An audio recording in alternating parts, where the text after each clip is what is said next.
The double meaning Marvel, homonyms in wordplay and puns. Hello, language enthusiasts. Today we're diving deep into the fascinating world of English language, exploring the role of homonyms in literature, poetry, and wordplay. We're going to delve into how these wonderful words contribute to the richness and humor of English through wordplay and puns. Are you ready to get punny? Let's go! Before we dive into wordplay, let's understand what homonyms are. Homonyms are words that are spelled and pronounced the same but have different meanings. They add layers to the language, making it more complex, interesting, and fun. For instance, bark could mean the sound a dog makes, or it could be the outer covering of a tree. Homonyms can create a clever twist in language, especially in the realm of wordplay. Wordplay refers to the witty use of words in a playful manner. It involves the manipulation of language in an amusing way and is commonly used in jokes, puns, and poetry. Consider this joke: why don't we write with broken pencils? Because it's pointless. The word pointless is a homonym. It can mean without a point and without a purpose. The punchline of the joke cleverly plays on these two different meanings, making it funny. Puns are a form of wordplay that take advantage of the multiple meanings of a term, or of similar-sounding words, for an intended humorous or rhetorical effect.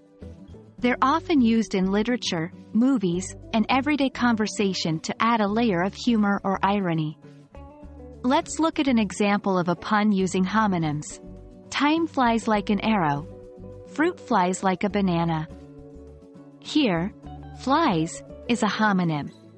It can mean moves swiftly through the air and a type of small insect. The sentence plays with these different meanings, leading to a humorous effect. Authors and poets often use homonyms to add depth and layers to their works. They can create a playful tone, add humor, or lead to thought-provoking interpretations. A famous example of the use of homonyms in literature is found in Lewis Carroll's Alice in Wonderland. Alice's adventures are filled with wordplay and puns, and Carroll's use of homonyms enriches the whimsical, topsy-turvy atmosphere of Wonderland. Consider this exchange between Alice and the Mad Hatter. "I see," said the Queen, who had meanwhile been examining the roses. Off with their heads, and the procession moved on, 3 of the soldiers remaining behind to execute the unfortunate gardeners, who ran to Alice for protection.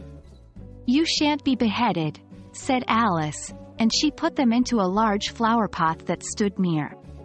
The 3 soldiers wandered about for a minute or two, looking for them, and then quietly marched off after the others. Heads is a homonym. It can mean the upper part of the human body and the top part of a plant.